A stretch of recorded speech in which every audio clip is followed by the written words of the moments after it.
Добрый день, дорогие друзья! Это уроки истории с Тамарой Эдельман. Сегодня будем говорить про молодость Сталина, про то, откуда взялся тиран. Спасибо всем, кто нам помогает. Без вас у нас бы ничего не получилось. Спасибо нашим спонсорам на YouTube, спасибо нашим патронам на Патреоне. Если кто-то еще хочет нас поддержать, то и вам спасибо большое.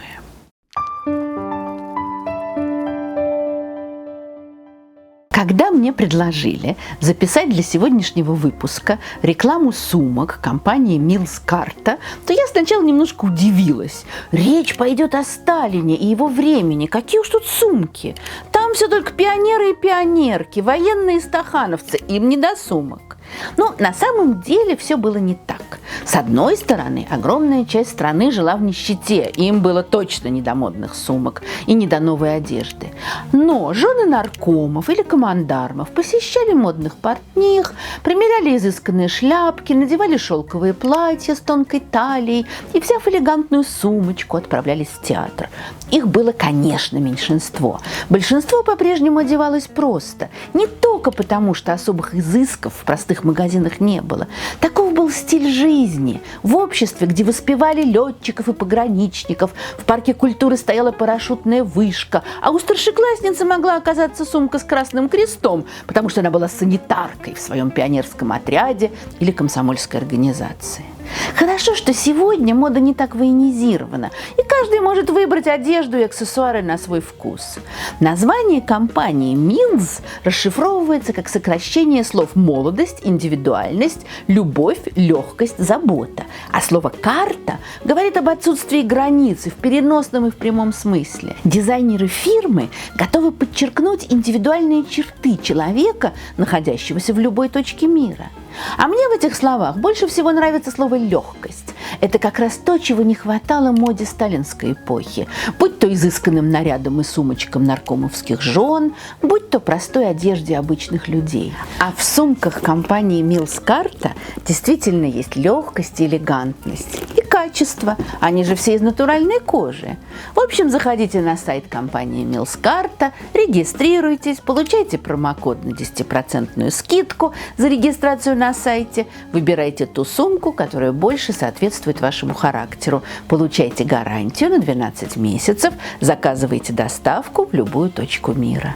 Спасибо компании Mills Karta за то, что они выпускают такие элегантные и удобные сумки. Говорят еще, что сотрудники компании очень любят историю. Наверное, поэтому они поддерживают выпуск уроков истории с Тамарой Эдельман, за что им особенное спасибо.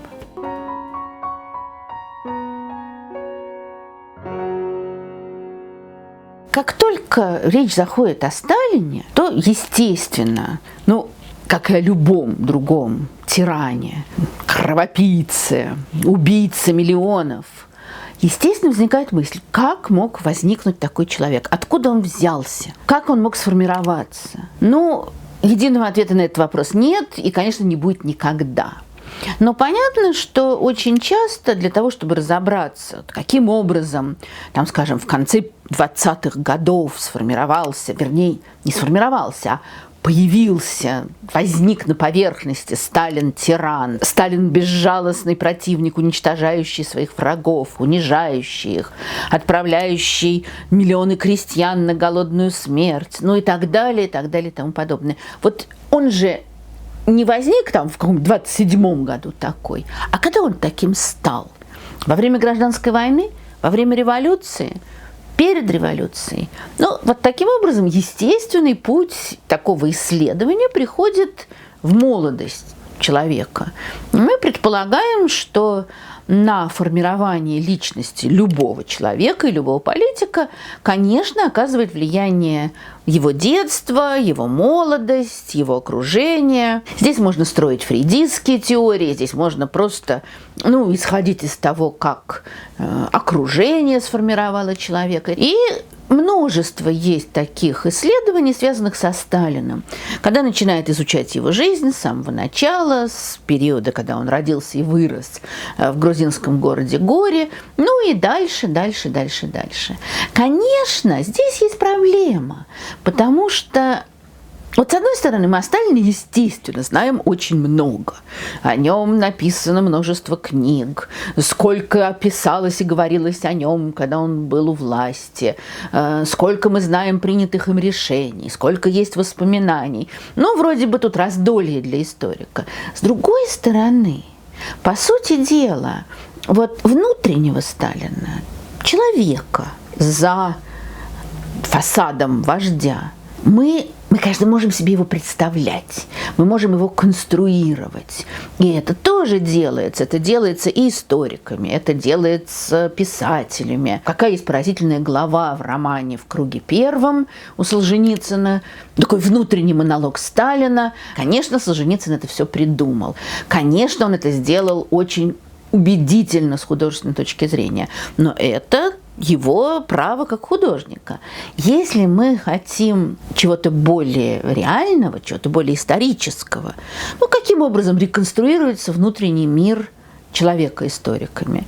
Через воспоминания о нем, через его письма, через его дневники, через его какие-то рассказы о самом себе. Внутренний мир Сталина нам, конечно, не очень понятен. Опять же, судя по тому, что он делал, мы можем представить себе, что это не самое светлое пятно, вот то, что у него там в душе было. Мы можем сказать, что в таком-то году ЦК принял по указанию Сталина такое-то решение. Вот это все изучено, конечно.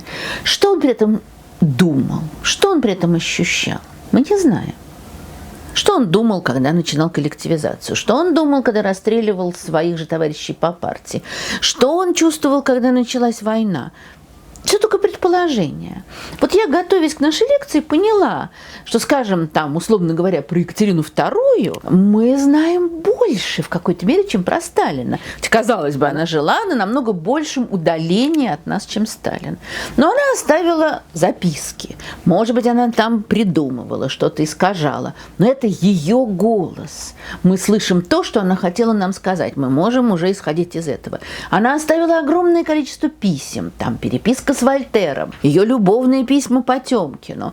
Остались дневники и мемуары людей из ее окружения. Из этого можно многое сконструировать. О Сталине, конечно, есть воспоминания. Написанные, конечно, намного позже. Есть воспоминания Хрущева, есть книга Троцкого. Понятно, что это очень пристрастные книги. Естественно, они очень ценные, они очень интересные. Но это тоже взгляд, скажем, одного политика на другого. Люди из окружения Сталина, в общем, вот непосредственно, когда они были рядом с ним. В общем, они, конечно, предпочитали особенно не распространяться о том, что им там сказал Иосиф Виссарионович, что они узнали. Но где-то, конечно, как-то это записано. Сталин, кстати, сам тоже не слишком распространялся о себе. Особенно о своей молодости. Естественно, есть записки Сталина, указания. В 12 году, еще до революции, Сталин пишет своему другу, тогдашнему, Льву Каменеву, что уже интересно, потому что вот таких дружеских писем осталось не так уж много. Особенно, конечно, поразительно то, что Каменев – это тот человек, которого через 20 с лишним лет Сталин уничтожит. Отправит сначала на публичный позор московского процесса, затем на расстрел. А в 12 году он ему пишет: «Здравствуй, друже, целую тебя в нос по-эскимоски. Черт меня дери, скучаю без тебя чертовски, скучаю, клянусь собакой. Не с кем мне, не с кем по душам поболтать, черт тебя задави». Вот, во-первых, это редкий, конечно, случай, когда мы слышим такой неформальный голос Сталина. И, во-вторых, конечно, это письмо на фоне всех дальнейших исторических событий приобретает какую-то шекспировскую просто напряженность. Вот только что вышла очень интересная книга моей почти однофамилицы Ольги Эдельман, такого прекрасного историка, архивиста, и она называется «Сталин, Коба и Сосо. Молодой Сталин в исторических источниках». Это не биография Сталина, это именно анализ тех источников, которые у нас есть о Сталине. И это очень важно, потому что пришла пора изучать его как историческое явление. Можно возмущаться, негодовать по поводу Сталина, писать разоблачающие его сочинения. Есть, к сожалению, те, кто пишут превозносящие его сочинения. Но пришла пора изучить. И вот Ольга Эдельман, она дает такой очень увлекательный обзор источников, которые у нас есть, на которые мы можем опираться. И дальше выясняются очень интересные вещи. Во-первых, это то, что Сталин, естественно, бесконечно при его правлении говорили, писали, его изображали, его воспевали, писали стихи, былины, песни якобы народные и так далее. Но это касалось, или просто воспевания Сталина, вот какой он великий, или же его, скажем так, послереволюционной деятельности. Очень мало было сочинений, которые бы, казалось бы, можно написать, как еще в детстве товарищ Сталин там мечтал о революции, что-нибудь еще такое. Таких сочинений было очень мало, желающих написать их было полно.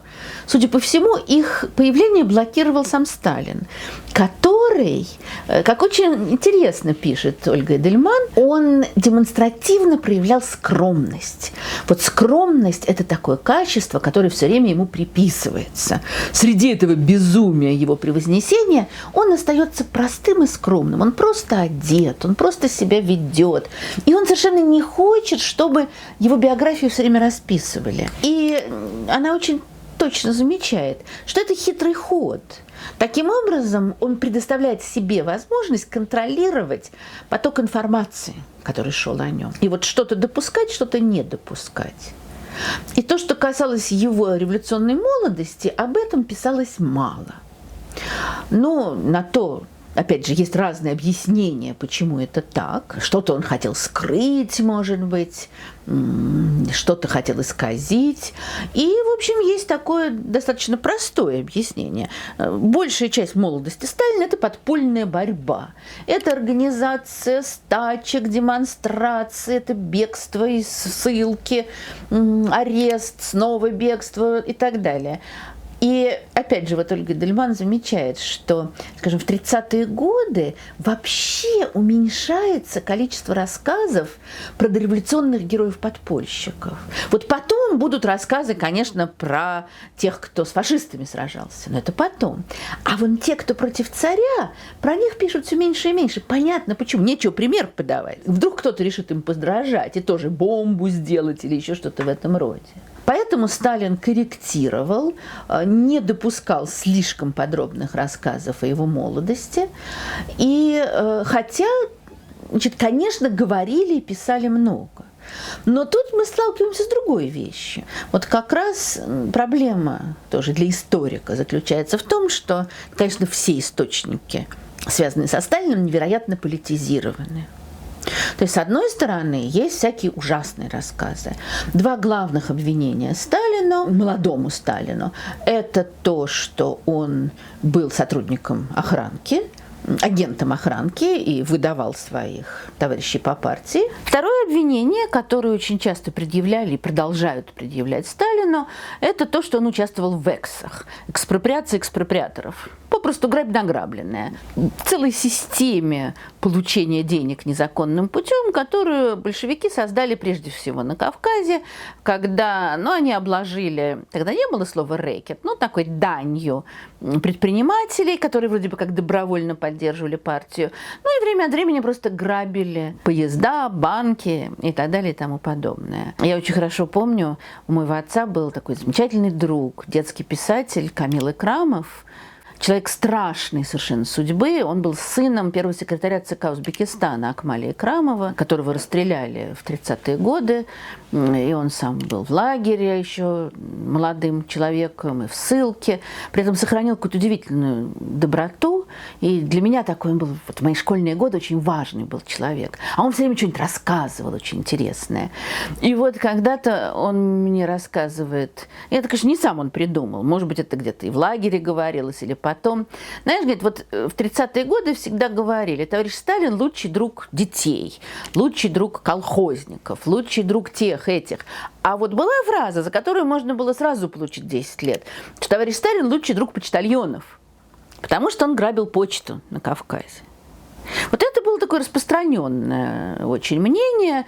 Ну и прежде всего самое знаменитое ограбление в 1907 году, скандальное, потому что очень большую сумму денег везли в Тифлисе в банк, и прямо в центре города грабители, или, скажем так, революционеры во главе с таким харизматичным Симоном Тер-Петросяном по прозвищу Камо ограбили.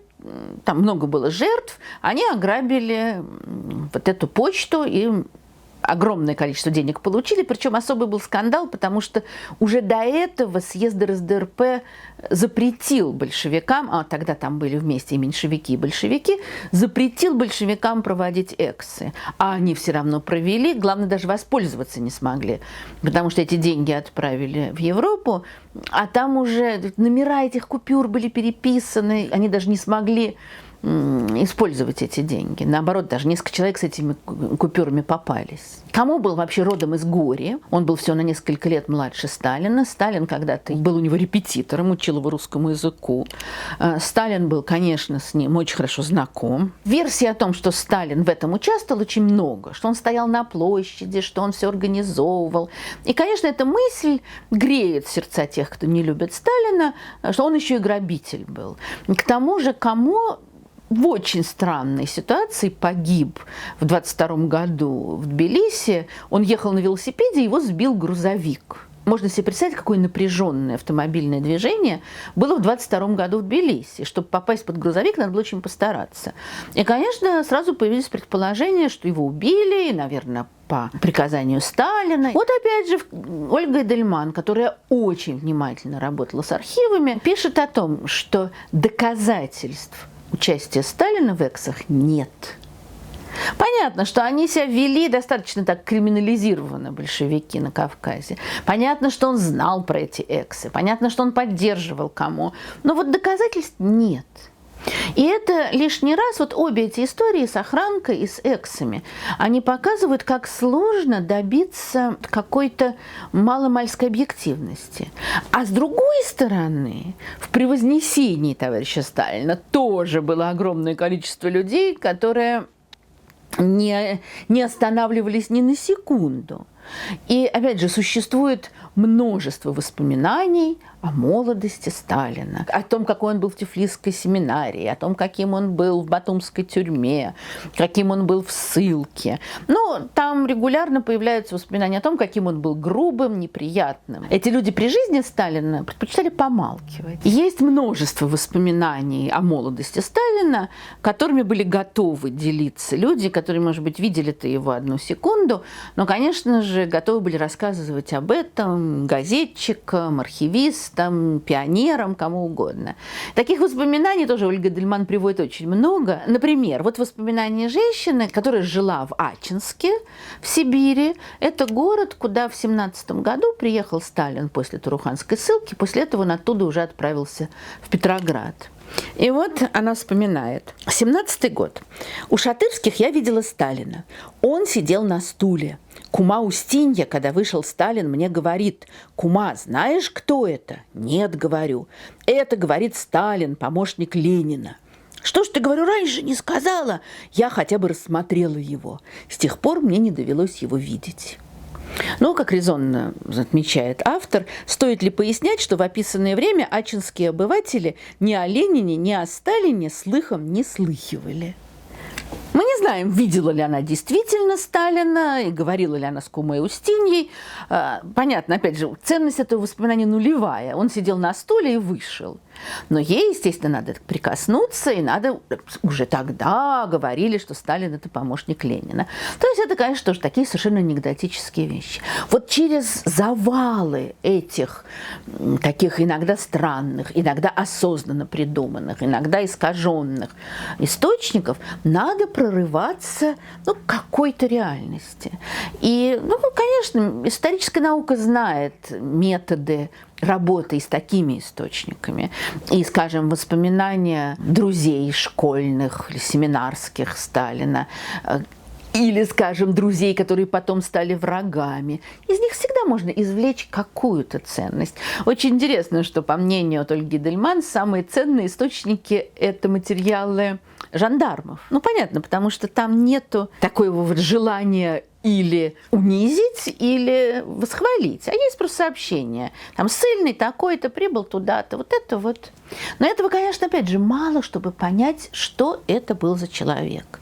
И, конечно, историки, которые пытаются заглянуть вот в глубину этой темной души, понять, как он сформировался, начинают с детства. И здесь уже тоже очень мало что понятно. Здесь, с одной стороны, факты все давно облизаны, известны, где он учился, какие у него были отметки, с кем он дружил. Все про его детство в горе совершенно расписано. Значит, официально считалось, что день рождения товарища Сталина 21 декабря 1879 года. Вот в 1949 году торжественно отмечалось его 70-летие с такими грандиозными празднествами, с таким количеством подарков со всего мира, что специальная была выставка устроена. А говорят, что в Москве ходил слух, что в какой-то момент в день рождения Сталина 10 минут из крана вместо воды будет идти водка. Но никто не знал, какие 10 минут. Вот очень характерное такое представление о добром царе. А документы показывают, что Сталин на самом деле родился в 1878 году. И не совсем понятно, почему бывало, что человека записывали на год моложе, чтобы в армию там позже пойти. Но Сталин сам никогда не объяснял этот факт. Но это ладно, это пустяки, так, мелочи. Конечно, все ищут в детстве Сталина какое-то начало его будущей карьеры тирана, какие-то травмы, какой-то ужас, после которого он сам стал ужасным.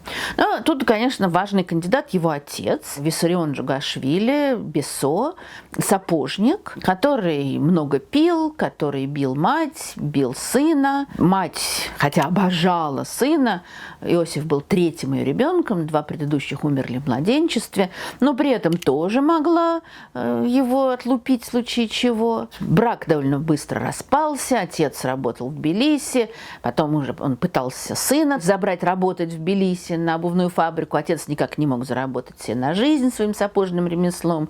С другой стороны, вроде бы как мать ему изменяла, много там разных кандидатов в горе на то, что они были ее любовниками, и даже на то, что они были, кто-то из них был отцом Сталина.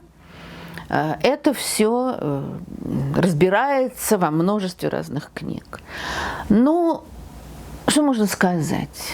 Бесо Джугашвили не был очень уж заботливым отцом, безусловно. Вроде бы даже Сталин там рассказывал дочери, что он когда-то заступался за мать, бросился на отца с ножом. С другой стороны, ну, битье детей в XIX веке, в общем, было довольно обычным делом. Не так, чтобы это делали все, но огромное количество. И, как мы понимаем, далеко не все, кого били в детстве, потом становятся Сталинами. Возможно, наверное, это как-то повлияло, ожесточило его.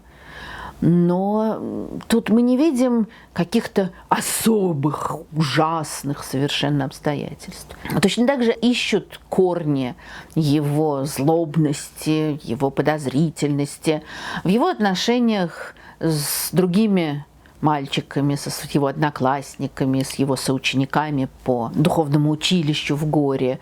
Он, конечно, много дрался на улице, но, с другой стороны, опять же, кто не дрался. Он с детства перенес оспу, стал рябым. Вроде бы как могли его дразнить. С другой стороны, людей, тоже перенесших оспу, было огромное количество. Он повредил руку. Там, наехал на него фаэтон в горе, и с тех пор у него плохо двигалась одна рука. Что, конечно, тоже явно как-то ухудшало его положение. У него еще были на ноге 2 пальца сросшиеся. То есть это все могло стать поводом для каких-то там насмешек, скажем так. Достаточно ли этого, чтобы из этого вырос один из величайших тиранов XX века? Это большие сомнения. И, в общем, одновременно с этим он живет окруженный действительно и даже избалованной матерью. Он учится в этом духовном училище в горе и очень старается. Он никогда не пропускает занятия, он приходит вовремя. У него прекрасные отметки. Вроде жизнь как жизнь. иногда смотрят шире и пытаются найти что-то, в общей обстановке. В общей обстановке, скажем, насилия. Вот много пишется о кавказских обычаях, кровной мести, о привычке в любой момент хвататься за оружие, вот о чести, которую надо обязательно защищать. Вот, может быть, отсюда вырос Сталин. С другой стороны, английский историк Роберт Сервис, он резонно замечает, что, может быть, если Сталин больше был бы пропитан грузинскими традициями, то тогда история пошла бы куда более легким путем. Потому что почему он не впитал традиции гостеприимства, традицию преданности друзьям, уважения к родственникам? Сталин, который уничтожил очень многих, например, родственников своей первой жены, которую он так любил, многих своих друзей, родных. Как это сочетается с кавказскими традициями? То есть какие-то он вписал, какие-то нет. Есть, конечно, взгляд на то, что, опять же, характерная для этого времени, скажем, такая романтизация горцев, разбойников, абреков. И в этом есть тоже свой резон, и мы знаем, что Сталин еще в школьные годы требовал, чтобы его называли Кобой, то, что потом станет его партийной кличкой. Коба – это герой романа грузинского писателя Александра Казбеги с очень характерным названием «Отца-убийца». Отсюда тоже разные фрейдистские выводятся вещи, связанные с отцом, но даже мы не будем на это отвлекаться. Но Коба – это благородный разбойник. Роман «Отца-убийца» – история любви двух молодых людей, Яго и Нуну. В Нуну влюблен местный богатей, представитель власти Григол, который оказывается ужасающим злодеем, который совершает убийство, из-за которого Яго попадает в тюрьму, а девушку он похищает и насилует. И дальше человек, который мстит за друга и за его поруганную любовь, это как раз Коба, такой вот благородный горец. Он помогает Яго бежать. Они, кстати, интересно, что они бегут в Чечню к Шамилю. Сталин, который через много лет депортирует из Чечни всех ее коренных жителей, он восхищается человеком, который бежит к благородным, свободным чеченцам, укрывается там у них, потом возвращается. И там тоже сложная интрига. В общем, в результате этой интриги все хорошие люди погибают. Погибает Яго, погибает его отец, погибает от горя, умирает его невеста. Но Коба, он осуществляет месть, он убивает этого гнусного Григола. Вот такой Робин Гуд, такой благородный разбойник, мстящий. Вот это вот, наверное, важная вещь. Для Сталина уже в школьные годы, в юности была очень важна месть. Месть за правое дело, конечно, но вот он хотел быть мстителем. Как мы знаем, мстительность потом будет очень важным его качеством, и он мало чего забывал, и счеты сводить умел даже через много лет. Другая вещь тоже здесь интересная, это то, что Коба горец, он, спускается в Грузию с гор, и здесь это тоже связано с разговорами, которые существовали и существуют и на уровне слухов, и на уровне разных предположений, попали в научные книги, в научно-популярные. Это разговор о том, был ли Сталин грузином. Фамилия Джугашвили не типично грузинская, и неоднократно высказывались предположения, что он был осетином. Причем, когда-то, скажем, время от времени в Осетии они высказываются с восторгом и с гордостью, а в Грузии, где сложные отношения с Осетией всегда были, и сложные отношения к осетинам, как раз это было таким моментом поношения Сталина. И вот здесь тоже очень интересная вещь, знаменитое стихотворение Мандельштама «Мы живем под собой ничью страны», такое невероятно оскорбительное для Сталина, где Сталин, во-первых, назван кремлевским горцем. И это очень интересная такая тоже вещь.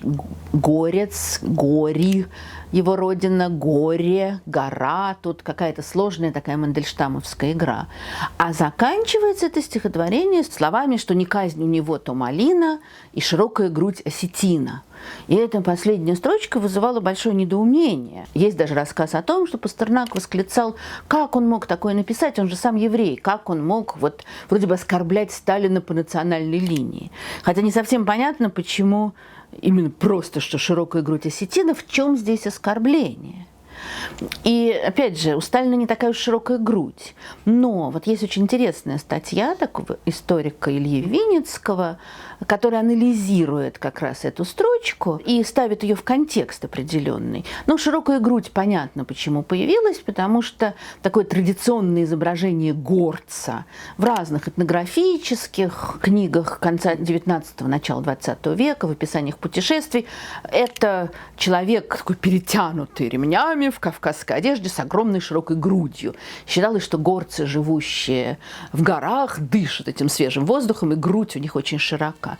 А с другой стороны, вот Илья Винницкий очень интересно, опять же, связывает эту строчку с романом, который был опубликован в Грузии в начале 20-х годов, написанным писателем Михаилом Джавахишвили, потом, конечно же, расстрелянным в 30-е годы, но это уже другой разговор.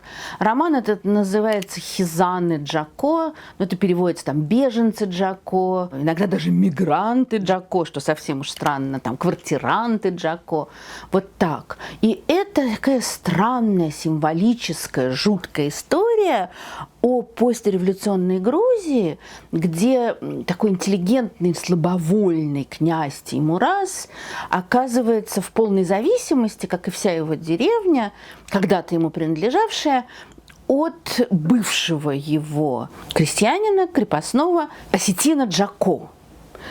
Жуткого, страшного, гнусного. Вот он такой всплывает, спускается с гор, всплывает на такой мутной волне революции, и там описываются его жирные пальцы, усы, то есть вот все те образы, которые потом Мандельштам использует в своем стихотворении.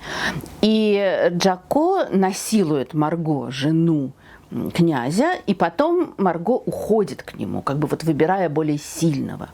И в 20-е годы в Грузии воспринимали этот роман как символический рассказ, грубо говоря, об изнасиловании Грузии чужаками. Тут, конечно, в романе присутствовала такая антиосетинская риторика, но, наверное, речь шла не просто об осетинах, а о том, что вот какие-то силы пришли извне и испоганили грузинскую жизнь. И, очевидно, Мандельштам, вряд ли желая как-то оскорбить осетинский народ, но он взял вот этот образ, чтобы проассоциировать Сталина вот с этим жутким, страшным, гнусным, ужасным насильником.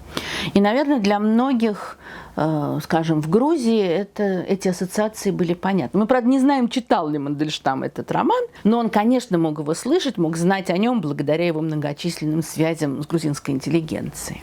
И вот мы видим, что даже такой безобидный, прекрасно изученный кусочек, как «Детство Сталина в горе», помимо чисто, как мы бы сказали, анкетных неясностей, год рождения, происхождение отца, этническая принадлежность, проблемы в семье, это еще и возможность строить самые разные концепции, что вот жестокость Сталина возникла из-за проблем в семье или из-за его проблем, там, связанных с другими детьми, с другими подростками, или из-за общего уровня какой-то такой жестокости и насилия в городе, находящемся рядом с горами, где есть культ разбойников, где в то же время, скажем, вот в тот момент, когда Сталин был школьником, вешают двух абреков.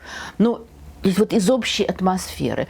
Или же, как резонно пишет замечательный историк, написавший очень интересную книгу о Сталине, Олег Хлевнюк, что вот эти вот представления о какой-то такой жестокой, напряженной атмосфере, царившей на Кавказе, они прекрасно вписываются в общую атмосферу насилия, конечно, существовавшую в Российской империи, прежде всего, скажем, чем дальше от центра, тем, конечно, этого было больше, да и в центре тоже. Во всяком случае, вот на этой почве вырос Сталин, мы не видим тут никаких вот точных вещей, куда можно было бы указать пальцем и сказать, вот из-за этого он стал таким. Но этот мир его создал. Но хотя, значит, вот как я уже сказала, он живет, в общем, ну, как обычный мальчишка, он учится очень прилежно. И дальше мать хочет, чтобы он стал священником, она хочет, чтобы он продолжал духовное образование. Отец в ярости, вот в этот момент он его как раз забирает, и некоторое время Сталин работает на обувной фабрике в Тбилиси, затем мать все-таки добивается своего, он поступает в Тифлисскую семинарию. И вот здесь еще один такой стереотип очень характерный. Но Сталин недоучившийся семинарист, что чистая правда. Он почти доучился, а вот на выпускные экзамены не пришел, никакой документа получать не стал, ну, диплома, скажем так, и продолжать, естественно, свою духовную карьеру не стал. Это верно, но при этом он все-таки долго здесь учился.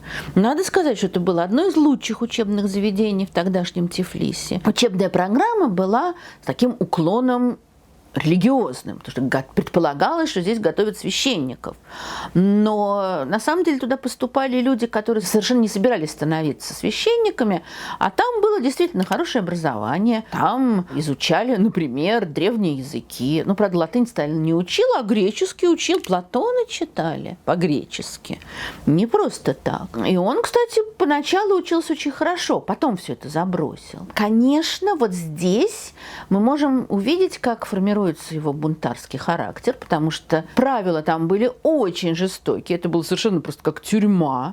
Выходить очень редко можно. Книги проносить только самые разрешенные.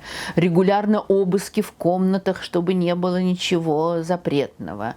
Причем запреты это не то, что там на революционные книги. Вот в какой-то момент Сталин попадает в карцер, потому что он роман Гюго пронес с собой. Вот даже такого нельзя. И это вызывает все конфликты, вызывает столкновения. Там даже до еще поступления Сталина там был ученик, который ударил ректора семинарии, другой был, который ножом ударил. То есть там так было все напряженно. К тому же там запрещалось говорить по-грузински, там только русский язык. А это для Сталина тоже существенно, потому что в молодые годы он очень проникнут национальными чувствами. Другая вещь неожиданная, что вот в эти самые годы, когда он там бунтует против семинарского начальства, попадает в карцер, как-то себя так уже не очень хорошо ведет, он начинает много писать. Он пишет стихи по-грузински, причем он довольно долго писал только по-грузински. Хотя он хорошо знал русский. Вот недаром он будет репетитором у Камо, будет его учить русскому языку. Но пишет он по-грузински, он пишет стихи, и стихи эти даже печатаются. Одно из стихотворений напечатал сам знаменитый Илья Чавчавадзе, такая прямо знаковая фигура для грузинской культуры и общественной жизни того времени, он напечатал в своей газете. Одно даже стихотворение потом будет вставлено в хрестоматию по грузинской литературе. Это еще не то время, когда кто-то должен перед ним присмыкаться. Я не могу судить, как эти стихи звучали в подлиннике. Вот в переводе одно из стихотворений. Жаворонок в облаках высоких пел звонко-звонко, и соловей радостный говорил: «Расцвети, край прелестный, ликуй, страна грузин, и ты, грузин, ученьем обрадуй родину». Так немножко трудно себе представить, что это Сталин пишет такие стихи. Грузин учением обрадуй родину. Сам он к этому моменту, кстати, уже на учение, в общем, поплевывает. Но вот дальше он, получив неплохое образование, он его не заканчивает, по крайней мере, формально. И тоже непонятно, почему он не явился на эти заключительные экзамены. Сам он говорил, что его выгнали за марксистские идеи, но его не выгнали. Он даже получил какие-то оценки, но просто, значит, диплома не получил. Мать говорила, что он по ее просьбе, из-за того, что она болела, бросил учебу. Ну, в общем, вопрос тоже остается неясным. Но факт тот, что он некоторое время как-то перебивается в Тифлисе там, репетиторством, потом он работает в такой физической обсерватории, ну, то есть метеорологической обсерватории, там, фиксирует температуру несколько раз в день и тому подобное наблюдение ведет. Ну и, наконец, с 1901 года он уходит в подполье. И дальше, собственно говоря, вот до 17-го года это будет жизнь подпольщика, причем такая очень бурная жизнь. Он будет переезжать из Тифлиса в Баку, а Баку был таким центром революционного движения на всем Кавказе, потом в Батум, где будет участвовать в подготовке большой стачки. Ну, правда, слова о том, что он там все готовил, конечно, очень сильно были раздуты позже. Он будет попадать в тюрьму, будет отправляться в ссылку несколько раз, будет бежать из одной ссылки, его снова будут арестовывать, бежать из другой. У него будет множество отношений с разными женщинами, одной из которых, скажем, было 14 лет, и похоже, что она родила от него. Это в ссылке. Ну, любовная жизнь Сталина – это вообще тоже интересная вещь. Нам как-то немножечко трудно себе представить влюбленного Сталина и вообще Сталина, испытывающего человеческие чувства. Но вот у него много было романов. Прежде всего, мы знаем про романы в разных местах ссылки. Он был женат недолго на Екатерине Сванидзе, которая родила сына Якова. И после смерти, неожиданной, ранней смерти Екатерины, он вроде бы страшно переживает. И тоже один из его друзей, правда, написавший очень пристрастные мемуары, уже когда они были врагами, и такие мемуары всячески чернящие молодого Сталина, вот вроде бы как он ему сказал после похорон, что вот она была единственная, кто смягчала мое каменное сердце. А теперь, мол, значит, я буду заниматься только революцией, и сердце мое полностью окаменело. Вот был вывод. Говорил ли он это действительно, мы не знаем. Сейчас, конечно, не будем подробно. Опять же, можно. Все это сделали историки, подробно проследили, в каком году Сталин был в Тифлисе, когда он был в Баку, когда в Батуме, когда он был за границей, в каких съездах он участвовал. Это все расписано очень подробно. Итак, что мы можем представить себе о жизни Сталина-подпольщика с 1901 по 1917 год? Ну, во-первых, он очень энергично занимается революцией. Это, безусловно, так. Он участвует все время в каких-то организациях подпольных действий, стачек, выступлений. Он распространяет подпольную литературу и так далее. Он очень много пишет, сначала по-грузински, потом уже и по-русски, для, опять же, разнообразных подпольных газет. Потом он будет писать уже для «Правды», позже он уже будет редактировать «Правду». То есть вот его используют для литературной работы. В то же время он вызывает очень много нареканий. И вот несмотря на все позднейшие слои лака или там сахарного сиропчика, которым все источники покрывались, из тогдашних писем, из вот каких-то более-менее объективных источников видно, что люди жаловались на его грубость, на его бестактность, на то, что он думает там только о себе. Вот он был в ссылке с Яковом Свердловым, и, казалось бы, они были там бог знает где, на севере, никаких больше вообще знакомых людей на много километров нет, они ухитрились переругаться. Во многом похоже, что из-за хамства Сталина. Вот он приходит в гости тоже в ссылке к своему другу Каменеву, которого он так, значит, по-эскимосски целовал в нос, и беспрерывно курит.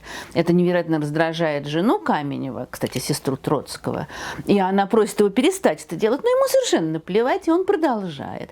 То есть вот какие-то такие мелкие истории о хамстве, о том, как он, скажем, когда его переводят из одного места ссылки в другое, забирает все книги, которые собрали все вместе ссыльные, такое что-то вроде общей библиотеки сделали, а он их все забирает и увозит с собой. Вот таких историй много. Опять-таки, это еще, наверное, не доказательство того, что из него должен вырасти тиран, но это тоже такие какие-то неприятные черты. С другой стороны, он, конечно, делает карьеру в партии. В Грузии были очень сильны меньшевики, но Сталин довольно рано поставил на большевиков, и внутри партии большевиков он тоже довольно быстро, несколько раз он ездил за границу, участвовал в разных партийных съездах, конференциях. Это, кстати, было нелегко, потому что грузины предпочитали в основном отправлять меньшевиков. Но он все-таки прорывался, и он довольно быстро как бы поставил на Ленина, а Ленин отметил его. Конечно, тоже все мы любим со злорадством повторять строки из писем Ленина 15 года. Они к этому моменту уже 10 лет знакомы со Сталиным, а он разным знакомым пишет: «Вы не помните, как фамилия Кобы? Мы забыли, как его фамилия». То есть все разговоры о том, что товарищ Сталин, товарищ Ленин просто вот с момента знакомства идут рука об руку, это, конечно, все глупости. Но, с другой стороны, фамилию Ленин, может быть, не помнил, но он понял, что этот человек, что он может на него рассчитывать, а Ленин всегда любил окружать себя такими идеально преданными ему людьми. И он начинает его выдвигать, он начинает его как бы вот продвигать по партийной линии. Уже в 12 году, когда Сталин находился в ссылке в Вологде, его заочно кооптировали, то есть приняли без выборов, приняли в ЦК партии большевиков. Получается такая интересная вещь, что он за пределами Грузии, он вроде как никому и особо не известен. Но он потихонечку делает карьеру. Это же будет продолжаться и уже после революции. Но революция февральская застает его в ссылке, и они с Каменевым все получили амнистию от Временного правительства, они с невероятной скоростью бросаются в Петроград, оказываются там, кстати, из большевиков одними из первых. Ленин еще только в Швейцарии добивается разрешения в этом, так сказать, пломбированном вагоне проехать по Германии, Троцкий еще добирается из Америки, а Сталин и Каменев уже в Петрограде. Надо сказать, что их без особой радости встретили в Петрограде. Они, значит, вроде бы оба члены ЦК, их должны, уже находившиеся там большевики должны их слушаться. Они стали, конечно, сразу разные указания отдавать. И такие начались конфликтики. Но при этом главное, конечно, заключалось в том, что и Сталин, и Каменев быстро начинают разоблачать Временное правительство. Что вообще в марте 17 года было не модно, даже среди большевиков.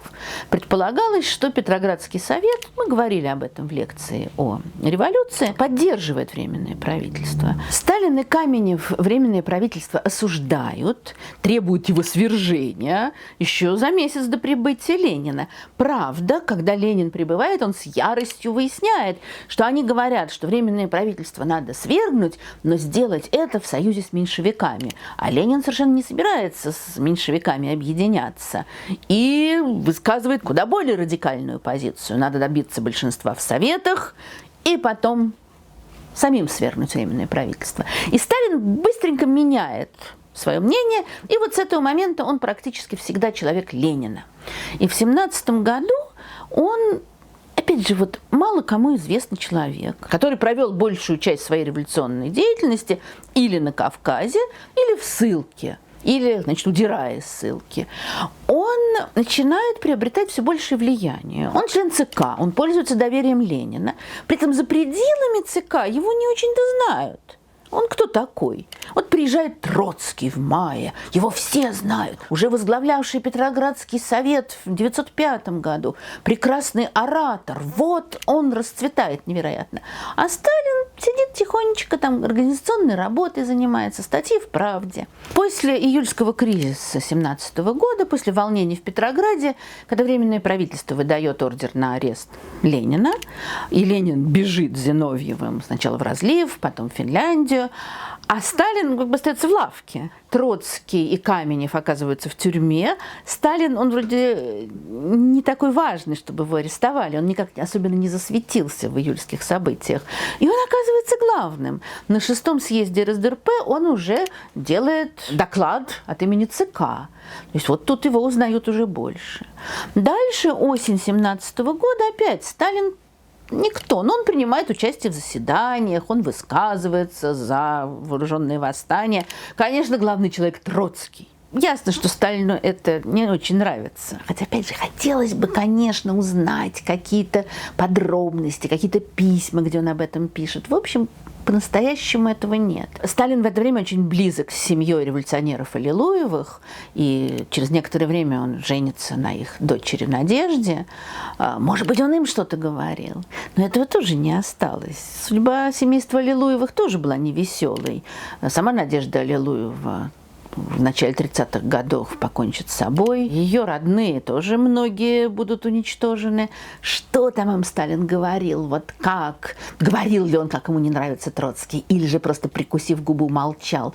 Мы не понимаем, хотя мы знаем, что вот в эти предоктябрьские дни уже какие-то у них немножко столкновения были, но они совершенно в разных весовых категориях. Троцкий – это, после Ленина номер один. Сталин еще, конечно, нет.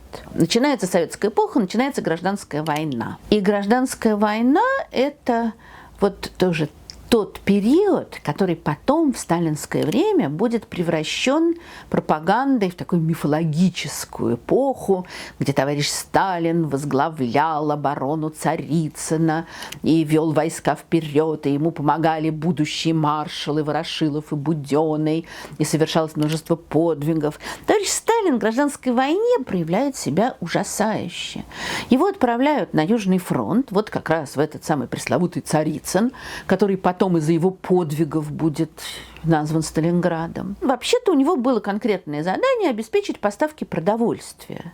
Но Сталин вот здесь уже становится видна его невероятная жажда власти. Как он начинает в этом военном городе подгребать власть под себя, требовать себе из центра все больших полномочий, говорить, что ему нужна военная власть тоже, требовать для себя поста комиссара, который мог бы здесь все контролировать. Две важных вещи происходят здесь на Южном фронте. Во-первых, тут проявляется вот такая какая-то жуткая жестокость Сталина. Но что вообще-то для гражданской войны не редкость. Троцкий в это же время разъезжает на своем бронепоезде и там устраивает децимации. Каждого 10-го солдата из отступивших расстреливает. Но Сталин, к этому у него еще прибавляется такая совершенно просто неуемная ненависть к военспецам, к офицерам, которые пошли на службу в Красную армию.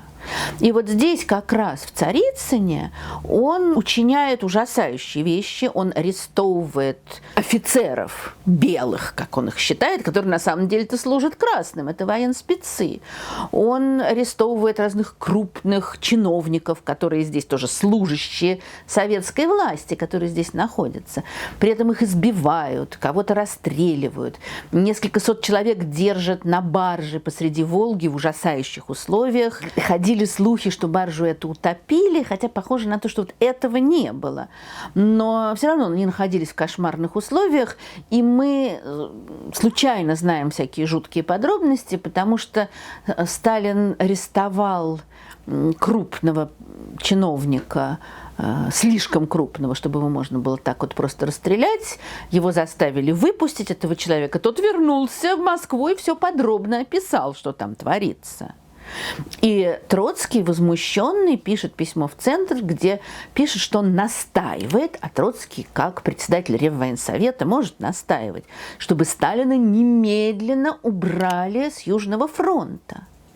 Говорит, что Южный фронт самый провальный, в частности, за Сталина. И вот это вот невероятное противостояние Сталина и Троцкого, оно, конечно, начнется с гражданской войны. И в это время каждый из них будет составлять себе такой круг помощников, верных людей. Вот вокруг Сталина будут в основном люди, с которыми он, может быть, с кем-то познакомился, а с кем-то сблизился в Царицыне. Но, в частности, это будут Ворошилов и Буденный, которые потом станут маршалами и будут представляться пропагандой как великие стратеги и полководцы, хотя на самом деле они были совершенно бездарные командиры, ничего не умевшие, а умевшие только следовать за Сталиным. Такие люди ему и были нужны для дальнейшей политической борьбы. И много разных других было потом поручений еще у Сталина во время войны. Еще одна знаменитая история, когда он был членом Реввоенсовета уже Юго-Западного фронта, который шел на Польшу. И здесь произошел конфликт между Сталиным и командованием его же Юго-Западного фронта и одновременно между командованием Южного фронта, который возглавлял Тухачевский. Эта история в связи с именем Тухачевского не раз повторялась, рассказывалась, и часто ее считают чуть ли не причиной гибели Тухачевского потом, что, конечно, слишком просто. Но она скорее просто показывает, опять же, упрямство и очень слабую осведомленность Сталина в военных делах. Тухачевский очень бодро вел свой фронт на Варшаву, и уже, значит, планировалось идти на Варшаву, на Берлин, а Юго-Западный фронт шел ко Львову. И когда Тухачевский попросил передать ему часть войск для того, чтобы усилить удар на Варшаву, то Сталин блокировал, а без разрешения комиссара невозможно было ничего принять, никакого решения. Сталин блокировал вот эту переброску войск, потому что он хотел, чтобы его армии заняли Львов. Но когда говорят, что из-за этого большевики не взяли Варшаву, это все-таки большое преувеличение. Поляки очень сильно защищались. К тому же большевики, вступив на польские земли, сразу стали проводить там очень жесткую политику, создавать коммуны, все обобществлять. Это вызвало большое сопротивление. Но то, что Сталин вот все время пытался навязывать свое мнение по этому вопросу и по многим другим, то, что они все время сталкивались с Троцким и не сходились во мнениях, это вот ясно. И очень многие кровавые трагедии следующих лет будут завязаны во время гражданской войны. И другая важная вещь, которую мы часто недооцениваем, это то, что Ленин очень хорошо видел вот это вот противостояние Сталина и Троцкого. И мы знаем, что в конце своей жизни Ленин будет много писать о том, как необходимо преодолеть раскол в партии. И в течение нескольких лет он сам постоянно разжигал вот это соперничество Сталина и Троцкого, то приближая Сталина, то приближая Троцкого, поддерживая одного, другого. Он явно хотел такого баланса сил, чтобы никто из них не начал претендовать на его власть. После войны Сталин начинает входить в силу. Он по-прежнему совсем не знаменит. Конечно, главным человеком во время войны становится Троцкий, помимо Ленина.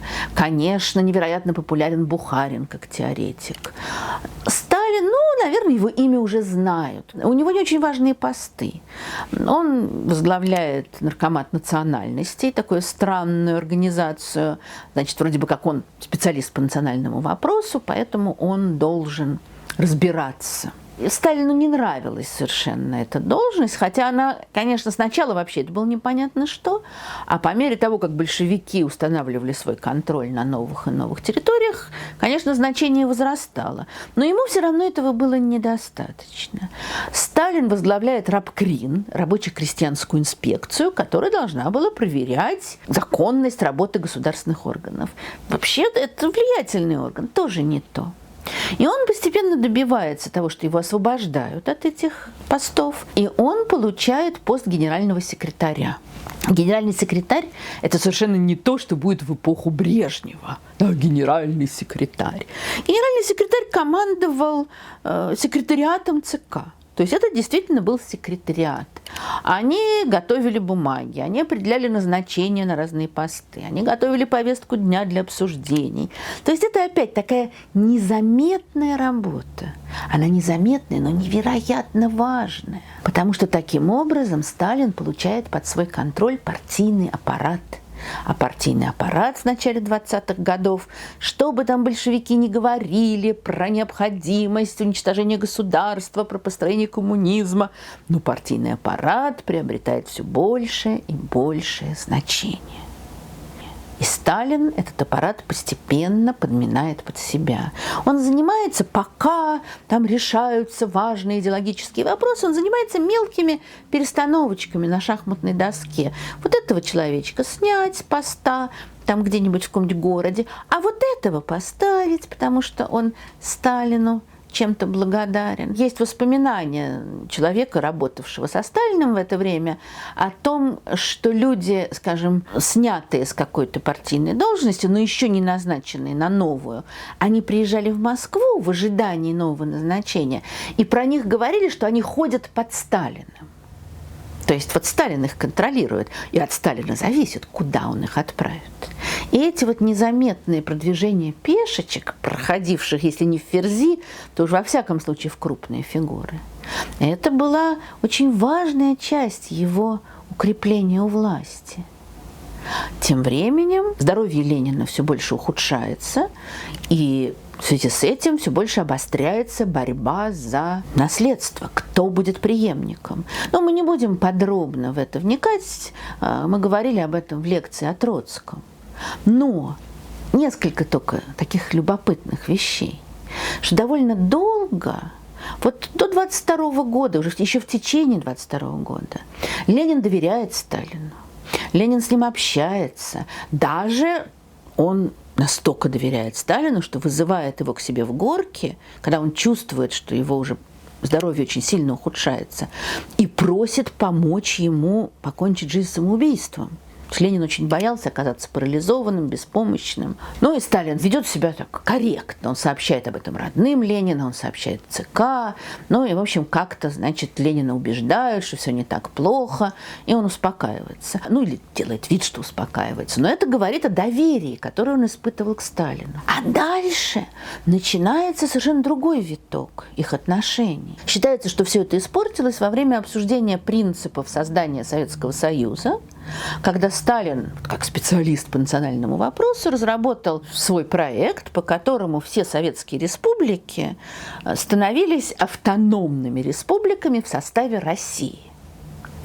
А Ленин, как всегда, с восторгом, нам объясняли в школах, в университетах и так далее, а Ленин придумал куда более свободный план, когда все республики, включая Россию, наравне. То есть Россия не становилась главной, а все они наравне входили в новое объединение Советский Союз. Это все, конечно, был абсолютно схоластический спор. Все республики все равно, что Россия, что Закавказская Федерация, что Украина, что Беларусь, они все подчинялись Москве, большевистскому ЦК и Совнаркому. Называя это Россией, называя это Советским Союзом. Но Ленин придумал такой более мягкий, менее травмирующий для национальных элит вариант. А Сталин хотел, значит, вот пойти напролом.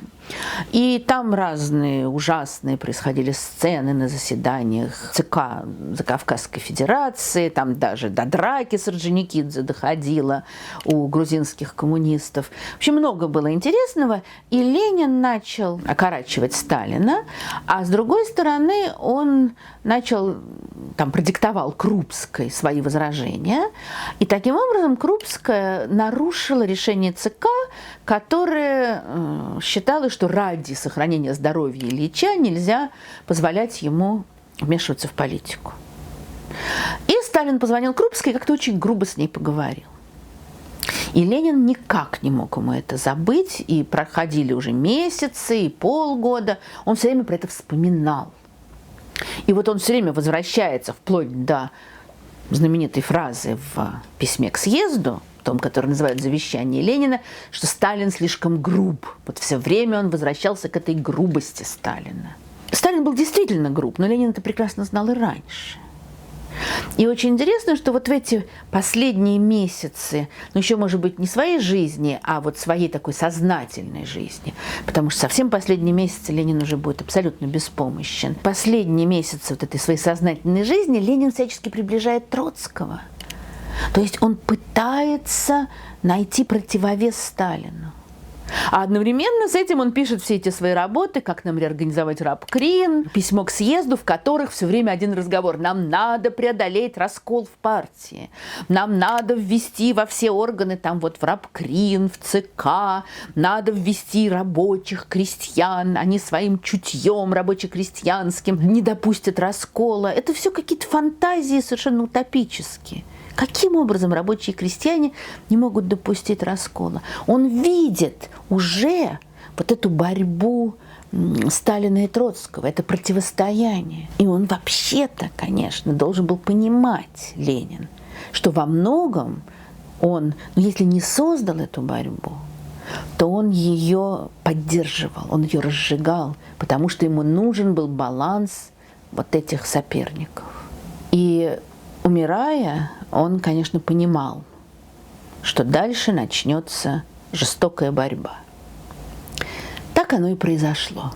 Но это уже сюжет совсем другого разговора.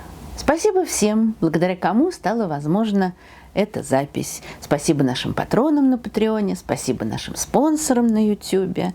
Если кто-то хочет еще нас поддержать, то никаких эксов, только добровольные пожертвования. Можно пройти по ссылке и подписаться. Интересно узнать в комментариях ваше мнение. Как вы считаете, какие факторы в жизни, в личности Сталина прежде всего повлияли на его формирование, прежде всего сделали его тем, кем он стал? Жду ваших комментариев. Надеюсь, что они будут корректными, какие бы политические взгляды вы ни исповедовали. Счастливо!